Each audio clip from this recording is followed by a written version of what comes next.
नाज़रीन, जड़वां ड्रामा अब उस मोड़ पर पहुंच चुका है जहां हर रिश्ता आजमाइश में है, हर नियत बेनकाब होने के करीब है और हर किरदार अपनी किस्मत के फैसले के दहाने पर खड़ा है। और अब जो होने जा रहा है वो न सिर्फ दिलों को चीर कर रख देगा बल्कि कई ताल्लुकात को हमेशा के लिए बदल देगा। ज़ारा और सरमत की जज्बाती मुलाकात। कराची का साहिल।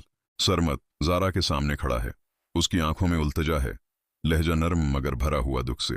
ज़ारा, मैं तुम्हें लेने आया हूं, बगैर तुम्हारे वापस नहीं जाऊंगा।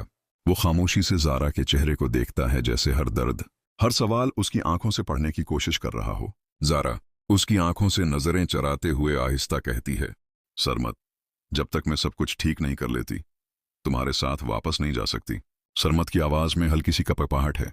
मैंने कौन सा गुनाह किया जिसकी सजा तुम मुझे दे रही हो? तुम जानती हो ज़ारा, मैं तुमसे बेपनाह मोहब्बत करता हूं, मैं तुम्हारे बगैर जी नहीं सकता। ज़ारा का चेहरा अब नमी से तर है मगर उसकी आवाज में इज़्म है।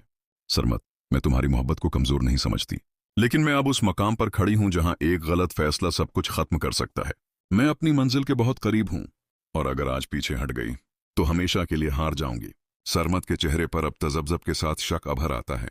तो फिर सच बताओ, कहीं ये सब कुछ आदिल की वजह से तो नहीं? मुझे ऐसा क्यों लगता है कि तुम दोनों के दरमियान कुछ है। ज़ारा का चेहरा हैरत और गुस्से के दरमियान झूलता है। ये तुमने सोचा भी कैसे?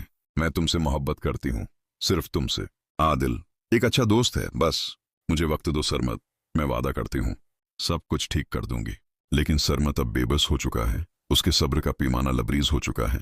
ज़ारा, मैंने तुम्हें हमेशा समझा, तुम्हारा साथ दिया, अब और इंतजार नहीं कर सकता, तुम्हें मेरे साथ चलना होगा, अभी और इसी वक्त। आदिल और फरेहत की तलख गुफ्तगू, सच और झूठ की जंग।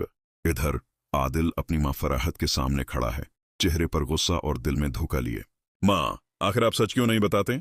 सबको लगता है कि जो कुछ हुआ उसकी जिम्मेदार आप हैं। फरिश्त अपनी शान में जख्मी शेरनी बन जाती है। आदिल, तुम मुझ पर इतना घटिया इल्जाम लगा रहे हो। मैंने हमेशा सच कहा, जो कुछ हुआ वो अहमद साहब का झूठ था।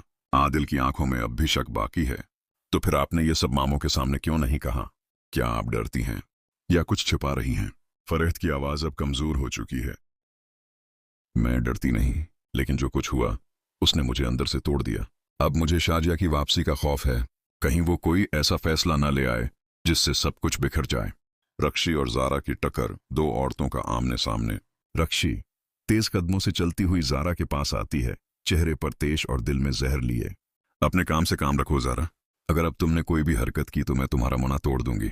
ज़ारा उसी पुरानी मजबूती के साथ जवाब देती है। लगता है तुम वो थप्पड़ अभी तक नहीं भूली।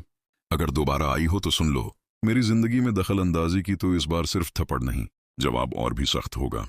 रक्षी धाड़ती है, तुमने मुनव्वर को सब कुछ क्यों बताया? तुम किस बात का बदला ले रही हो? ज़ारा अब मुकम्मल संजीदगी से, आंखों में सर्द आग लिए कहती है, अपने काम से काम रखो, यही तुम्हारे लिए बेहतर होगा। अगर मुझे दोबारा परेशान किया तो फिर तुम्हें अंदाजा भी नहीं होगा कि मैं तुम्हारे साथ क्या कर सकती हूँ। ज़ारा अपने मकसद में कामयाब हो पाएगी या सरमत का शक इसकी राहों में दीवार बन जाएगा? फरहत का सच सामने आएगा या सच की कब्र फिर गहरी हो जाएगी? और रक्षी, क्या वो ज़ारा के खिलाफ नई साजिश रचाएगी? क्या आने वाला एपिसोड ज़ारा के राजों का पर्दाफाश करेगा? कमेंट में जरूर बताएं कि आपको क्या लगता है, कौन है उस सारे फसाद की जड़। और चैनल को सब्सक्राइब करना ना भूलिए ताकि हर एपिसोड की अपडेट आप तक सबसे पहले पहुंचे। अल्लाह हाफिज, अपना बहुत ख्याल रखिए।